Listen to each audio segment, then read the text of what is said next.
vision of leadership is skewed, but existent. It was existent the day I walked into James River and met my teachers, made new friends, and began a journey of high school that taught me about myself. Let's ponder through a few of the endless ways that leadership has touched our lives. There's captains of sports teams, lead singers or guitarists in bands, presidents of clubs, the boss at your job, mayors, governors, presidents. But we forget about one kind of leader, the most important kind, and that's the kind I'd like to focus on today: family. Think about it. Growing up, you go to school, go to church, join a team or a club, and you make new friends who teach you and help you grow. You meet other leaders and in some ways lead yourself. But one thing almost all of us end up with at the end of the day is our families. We spend the most time with these people, and they end up having the greatest impact on our lives.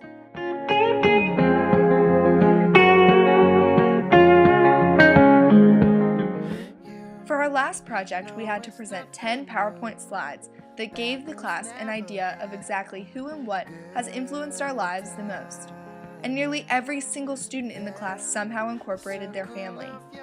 Whether it was their sibling, parent, aunt, uncle, or grandparent, how can we ignore the fact that those who we love and are related to are the ones who teach and influence us the most?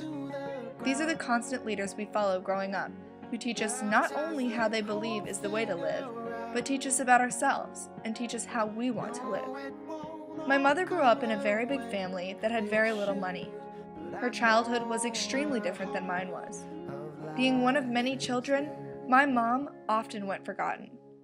Her parents were divorced when she was young, and her mother was constantly working to support her and her siblings, refusing to accept food stamps.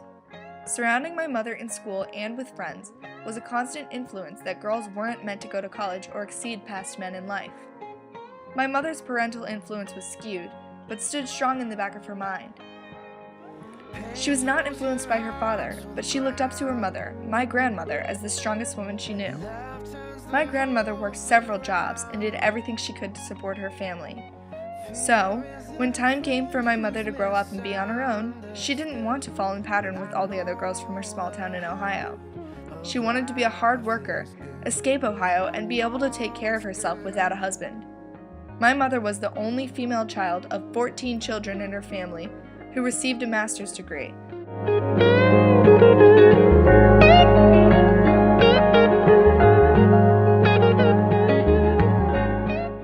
My grandmother passed away this past summer with Parkinson's disease, but I know that her influences carried through strongly to my mother's parenting and general way of life today.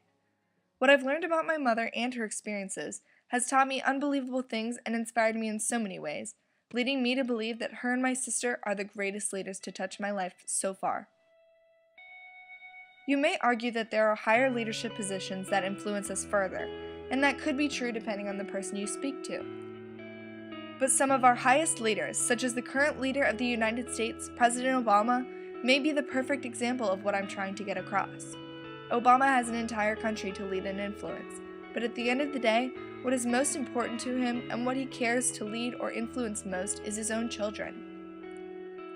So yes, growing up, our family becomes some of the most influential leaders that shape us as people for the rest of our lives. But I'm forgetting something. We grow up. We grow away from our family, and they often lose the daily influence that they once had when we were young. So where does the leadership come into play once we grow old into adulthood?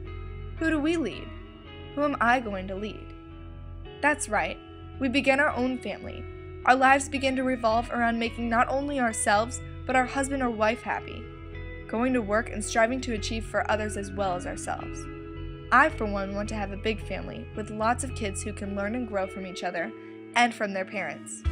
When I have children, my life will become 100% about taking care of them, being the best influence I can be for them, and yes, taking all of the skills I've learned through my life to become the most important kind of leader there is, a parent.